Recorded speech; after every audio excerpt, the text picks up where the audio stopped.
When you're starting from scratch, taking your first steps out of the house can be both exciting and a bit daunting. But don't worry, we've got you covered. In this video, we'll guide you through the essential steps to get started on your running journey.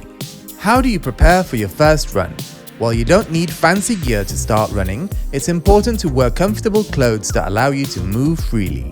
Choose breathable fabrics and dress appropriately for the weather conditions. A good pair of running shoes is crucial to prevent injuries, so invest in a quality pair that fit your feet well. That said, this shouldn't stop you from taking your first steps. Use some comfy trainers that you have lying about and get a proper pair once you're a month or two into your journey. But how do you motivate yourself to actually get out there? It's hard sometimes seeing people in the park running and imagining getting out there, but you have so much to do, either too much work or it's your relaxation or gaming time. It's hard thinking about sacrifice, but it doesn't have to be that way. Running can be a form of meditation, an escape, a space to think, a moment for yourself apart from all the other things like a healthier lifestyle, a discipline, etc.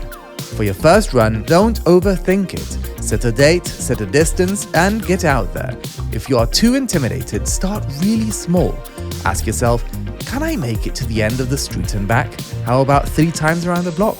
Maybe 10 minutes? How about 15? 2 miles? Oh, maybe to the shop for milk and back. Now we're talking. And while it might be difficult at first, your body will adapt over time, and the fun parts of running will start to come out little by little. You'll start to feel more confident and enjoy pushing yourself a bit further or a bit faster.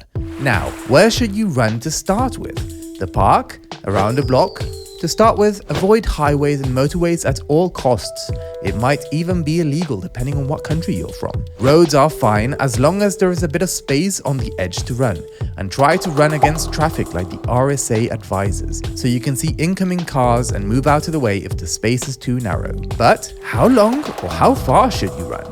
As a beginner, it's best to start with short runs if you're unsure of your capabilities. Set yourself a distance goal that feels achievable and gradually increase it over time. Maybe a couple of kilometers or 1.5 miles to get started might give you a kick out of the house, or maybe more. It all depends on your fitness and energy levels. The most important thing is to get started with something though. Pick a number, strive for it, and try to stay consistent. This shouldn't be your only run. Schedule the next one right afterwards. How about making progress?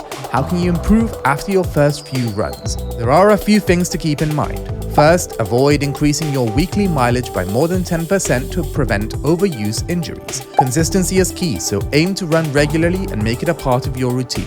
It's also helpful to find your ideal minimum weekly mileage. That keeps you active without overwhelming you. Don't stress over missing a run or two. Prioritize rest and recovery if you're injured, and feel free to adjust your schedule if the weather is unfavorable. However, always make an effort to come back and maintain consistency.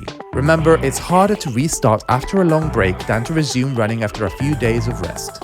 Do you need to have a goal in mind? While it's great to have goals, it's important not to solely focus on a single race or event. Setting short-term goals such as completing an acquainted, a trail run, a 20k or a marathon can provide motivation and a sense of accomplishment. However, I'd recommend setting non-race related goals like committing to a healthier lifestyle or running a certain amount of kilometers or miles per year. These alternate commitments will keep you motivated and engaged in running in the longer run, pun intended, even after achieving your initial target. Now that you have the basics, it's time to lace up your shoes, step out the door, and go for a run. I hope you have an absolutely fantastic rest of your day, and I'll catch you in the next one.